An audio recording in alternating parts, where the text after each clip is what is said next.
आप नोबेल पुरस्कार विजेता रवींद्रनाथ टैगोर द्वारा लिखित कहानी त्याग सुनने जा रहे हैं।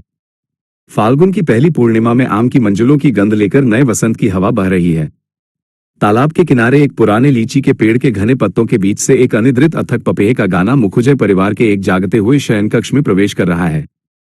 हेमंत कुछ चंचलता के साथ कभी अपनी पत्नी के बालों का एक गुच्छा जूड़े से अलग कर उंगली में लपेट रहा है, कभी उसकी चूड़ियों और कंगन को टकराकर ठुम ठुम शब्द कर रहा है, तो कभी उसके सिर की फूलों की माला खींचकर उसे स्थान से हटाकर उसके चेहरे पर डाल रहा है। संध्याकालीन शांत फूलों के पौधे को सचेत करने के लिए हवा जैसे एक बार इस तरफ से और एक बार उस तरफ से थोड़ा बहुत हिलाती रहती है। हेमंत का भाव भी कुछ वैसा ही है। लेकिन कुसुम सामने की चांदनी से सराबोर असीम शून्य में अपनी दोनों आंखों को डुबोकर स्थिर बैठी है। पति की चंचलता उसे छूकर लौट जा रही है। अंत में हेमंत ने कुछ अधीर होकर कुसुम के दोनों हाथ हिलाकर कहा, कुसुम, तुम कहाँ हो? तुम्हें जैसे किसी बड़े दूरबीन से बहुत ध्यान से देखने पर भी शायद रत्ती भर देखा जा सके, इतनी दूर चली गई हो। मेरी इच्छा है कि आज तुम थोड़ा पास आओ। देखो तो सही, कितनी सुंदर रात है। कुसुम ने शून्य से चेहरा हटाकर पति के चेहरे पर नजर टिकाते हुए कहा, ये चांदनी रात, यह वसंत काल, सब कुछ इसी क्षण झूठ होकर टूट सकता है। ऐसा एक मंत्र मैं जानती हूँ। हेमंत ने कहा, यदि जानती हो तो उसे बोलने की जरूरत नहीं है। बल्कि अगर ऐसा कोई मंत्र पता हो जिससे हफ्ते में 3-4 रविवार आए या रात दोपहर के 5 या 5:30 बजे तक टिकी रहे, तो वह सुनने को तैयार हूं। ये कहकर उसने कुसुम को और थोड़ा करीब खींचने की कोशिश की।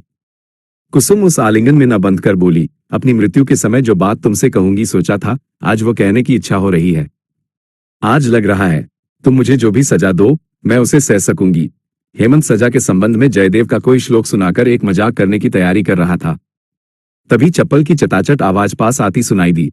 हेमंत के पिता हरिहर मुखुजे की जानी पहचानी आहट थी। हेमंत घबराकर उठ खड़ा हुआ। हरिहर ने द्वार के पास आकर क्रोध में गरजते हुए कहा, हेमंत, बहू को अभी घर से निकाल दो। हेमंत ने पत्नी के चेहरे की ओर देखा। पत्नी ने कोई आश्चर्य प्रकट नहीं किया, केवल दोनों हाथों में कातरता से चेहरा छिपाकर अपनी पूरी शक्ति और इच्छा से स्वयं को जैसे लुप्त कर देने की कोशिश की।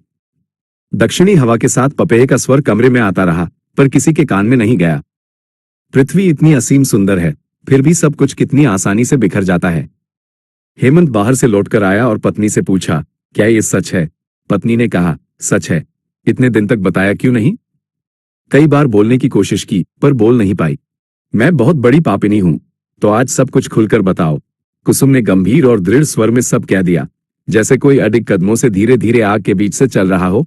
वह कितना जल रही थी, यह कोई समझ नहीं पाया। सब सुनकर हेमंत उठकर चला गया। कुसुम समझ गई कि जो पति चला गया वो उसे फिर कभी नहीं मिलेगा। उसे कुछ आश्चर्य नहीं हुआ। ये घटना भी अन्य दैनिक घटनाओं की तरह अत्यंत सहज भाव से सामने आई। मन के भीतर जैसे एक सूखी जड़ता का संचार हो गया था। केवल पृथ्वी और प्रेम उसे पूरी तरह से झूठ और शून्य लगने लगा। यहां तक कि हेमंत के अतीत के सारे प्यार को याद कर एक अत्यंत नीरस, कठिन और आनंदहीन हंसी एक तेज धार वाली निष्ठुर छुरी की तरह उसके मन के एक छोर से दूसरे छोर तक एक निशान छोड़ गई। शायद उसने सोचा कि जिस प्यार को इतना बड़ा माना जाता था, इतना आदर, इतनी प्रगाढ़ता, जिसका जरा सा बिछो इतना मर्मांतक था, जिसका एक पल का मिलन इतना सुखद था, जिसे असीम और अनंत माना जाता था, वह प्यार बस यही था, सिर्फ इसी बात पर निर्भर। समाज ने जैसे ही थोड़ा प्रहार किया, असीम प्यार चूर होकर एक मुट्ठी धूल बन गया। हेमंत कांपते स्वर में कुछ ही देर पहले कान के पास कह रहा था, सुंदर रात है। वह रात तो अभी खत्म नहीं हुई, अभी भी वह पपीहा पुकार रहा है। दक्षिणी हवा मच्छरदानी को हिला रही है और चांदनी किसी थकी हुई सोई हुई सुंदरी की तरह खिड़की के पास वाले बिस्तर के एक कोने में सिमटी पड़ी है। सब झूठ है। प्यार मुझसे भी बड़ी झूठी और छली है। अगले दिन सुबह ही नींद से सूखी आंखों वाला हेमंत पागलों की तरह पैरीशंकर घोषाल के घर जा पहुंचा। पैरीशंकर ने पूछा, क्यों भाई, क्या खबर है? हेमंत आग की तरह धधकते हुए और कांपते हुए बोला, तुमने हमारा धर्म भ्रष्ट किया है, सर्वनाश किया है, तुम्हें इसकी सजा भुगतनी होगी। बोलते बोलते उसका गला भर आया।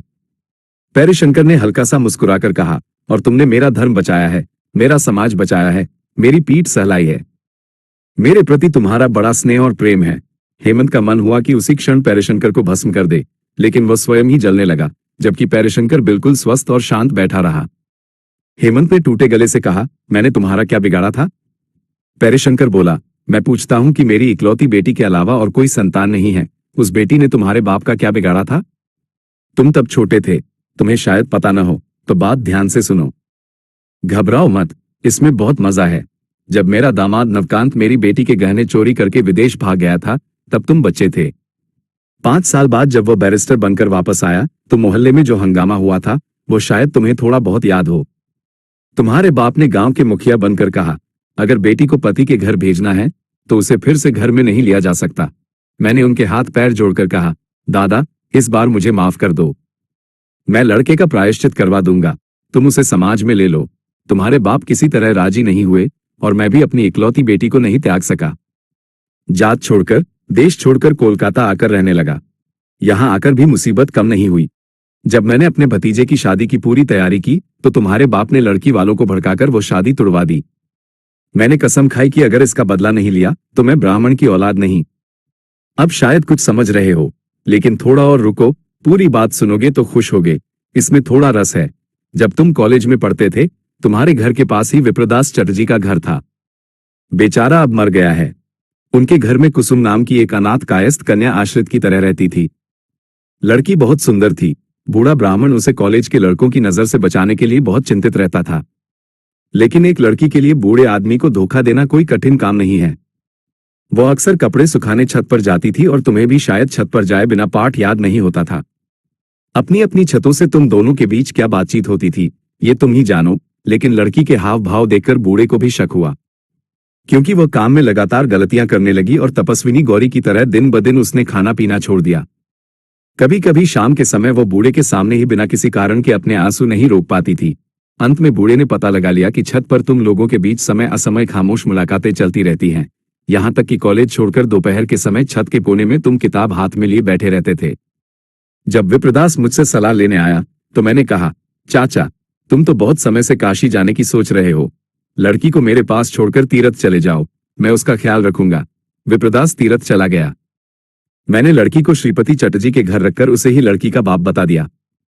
उसके बाद जो हुआ वो तुम जानते ही हो। तुम्हारे सामने शुरू से अंत तक सारी बात साफ साफ बताकर मुझे बहुत खुशी हुई। यह एक कहानी की तरह है। मेरी इच्छा है कि सब लिखकर एक किताब छपवाऊं। मुझे लिखना नहीं आता। सुना है मेरा भतीजा थोड़ा बहुत लिखता है, उसी से लिखवाने का मन है। लेकिन तुम और वह मिलकर लिखो तो सबसे अच्छा होगा, क्योंकि कहानी का अंत मुझे ठीक से पता नहीं है। हेमंत ने पैरशंकर की इन आखिरी बातों पर ज्यादा ध्यान न देते हुए कहा, कुसुम ने इस शादी में कोई आपत्ति नहीं की थी? पैरशंकर ने कहा, आपत्ति थी या नहीं ये समझना बहुत मुश्किल है। जानते ही हो, औरत का मन, जब वह ना कहती है तो हाँ समझना चाहिए। पहले तो कुछ दिन नए घर में आकर तुम्हें न देख पाने की वजह से वह पागलों जैसी हो गई थी। तुमने भी देखा कि कहीं से उसका पता लगा ही लिया।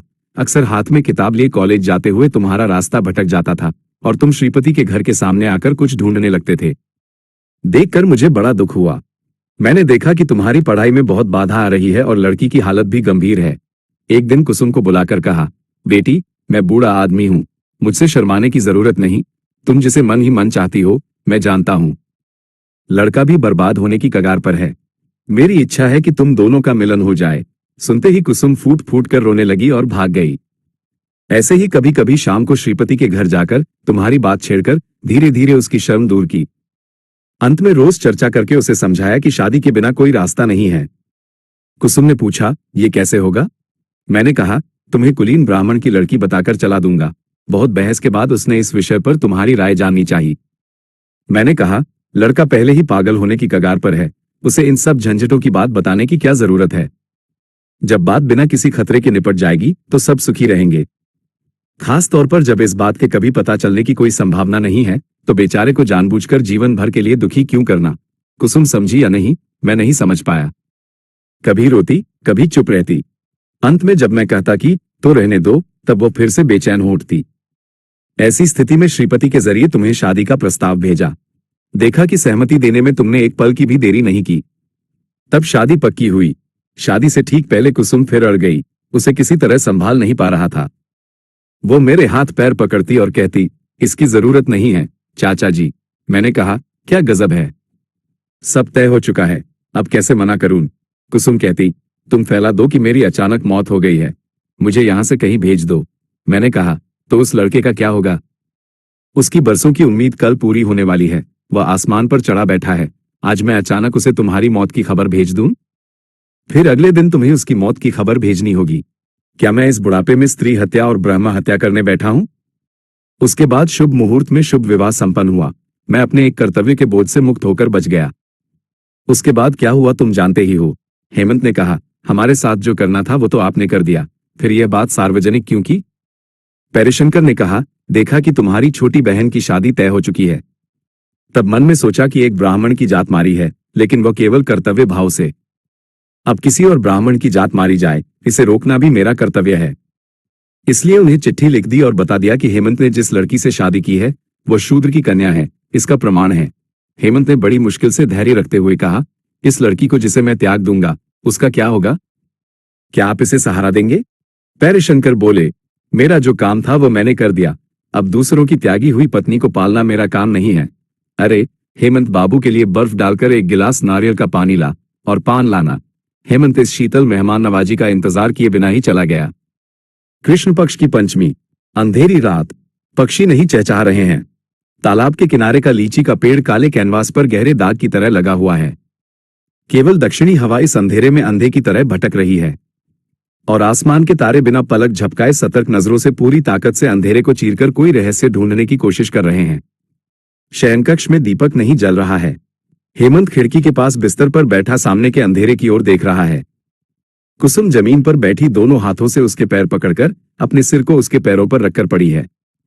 समय जैसे थमे हुए समुद्र की तरह स्थिर है, जैसे अनंत रात पर भाग्य के चित्रकार ने यह एक स्थायी तस्वीर बना दी हो। चारों ओर प्रलय, बीच में एक न्यायाधीश और उसके पैरों के पास एक अपराधी। फिर चप्पल की आवाज हुई। हरिहर मुखुजे द्वार के पास आकर बोले, बहुत समय बीत गया है और समय नहीं दे सकता, लड़की को घर से बाहर निकाल दो। कुसुम ने यह आवाज सुनते ही पल भर के लिए जीवन भर की साध मिटाने के लिए हेमंत के दोनों पैरों को दुगने वेग से पकड़ लिया, चरण चूमे, पैरों की धूल माथे से लगाई और पैर छोड़ दिए। हेमंत ने उठकर पिता से कहा, मैं पत्नी को नहीं त्यागूंगा। हरिहर ने गर्ज कर कहा, जात खोएगा? हेमंत ने कहा, मैं जात पात नहीं मानता, तो तू भी निकल जा।